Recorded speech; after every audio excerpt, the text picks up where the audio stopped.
तुलसी महाप्रज्ञ की प्रतिकृति हर पल मंगलमय हो, महाश्रमण की जय हो, महाश्रमण की जय हो।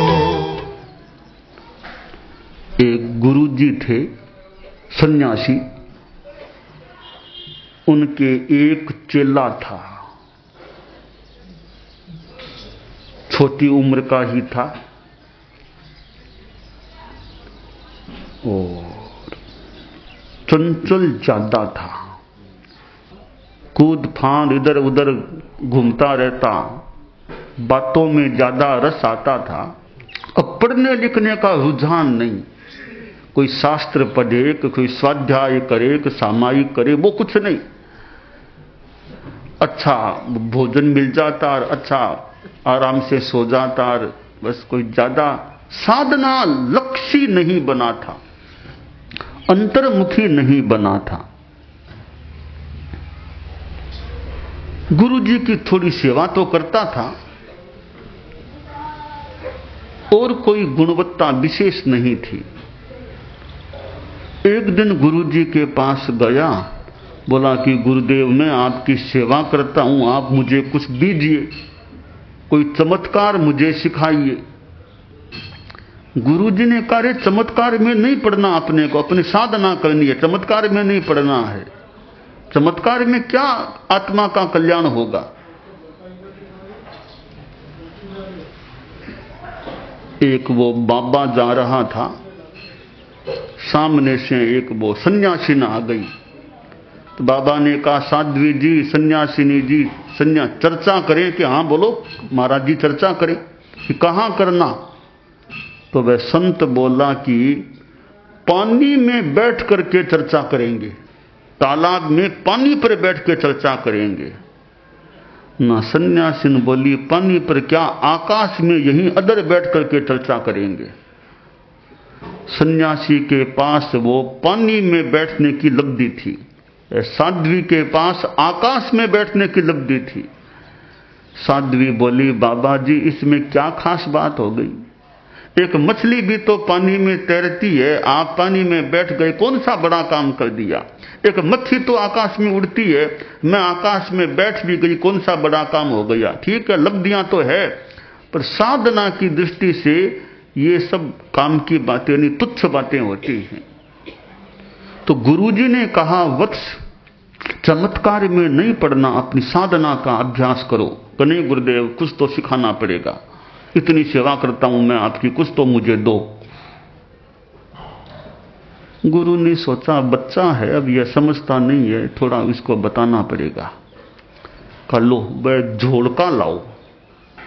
फिर झोलका लेकर के आया तो गुरुजी ने एक लकड़ी उसमें से निकाल के उसके हाथ में थमा दी। लो यह चमत्कार। गुरुदेव इसमें क्या चमत्कार है। अरे इसमें यह चमत्कार है, तुम जिस किसी आदमी के सामने लकड़ी करोगे उसमें क्या क्या कमजोरियां हैं वे तुम्हारी जानकारी में आ जाएंगी। ठीक है, वो लकड़ी ले ली। अब वो चेला था अलग कमरे में बैठता था और गुरुजी अलग कमरे में बैठते थे।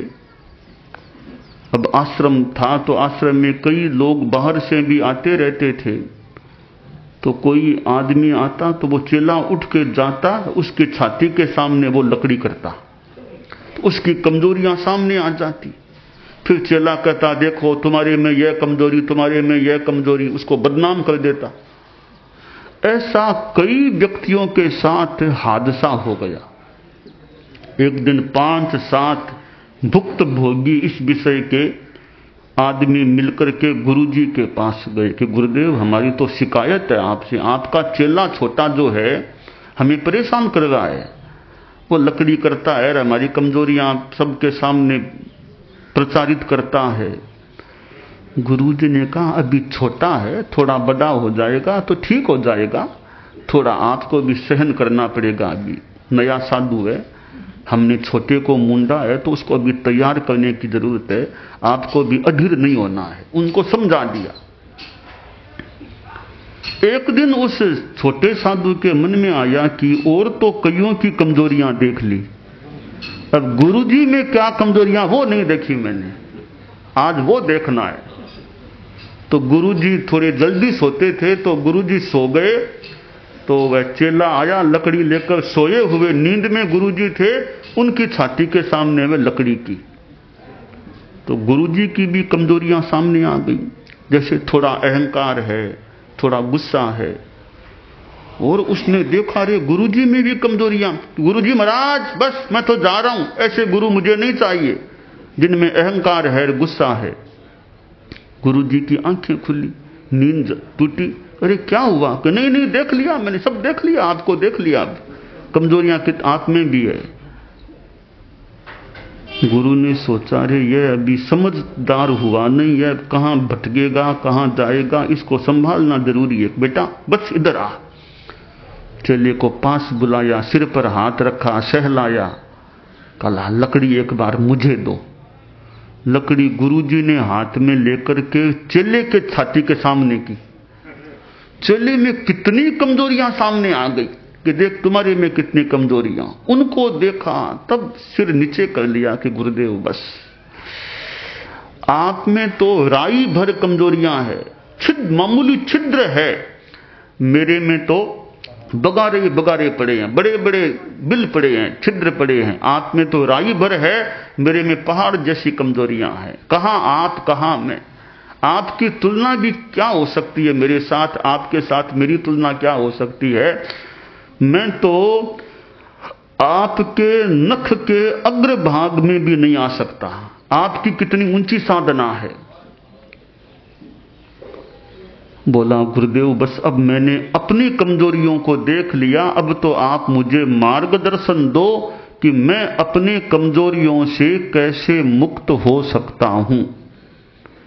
गुरु ने उसको साधना के प्रयोग बताए कि ऐसे प्रयोग करो, स्थिरता का अभ्यास करो, कसाय मंदता की साधना करो, तो तुम भी अच्छे बन सकोगे।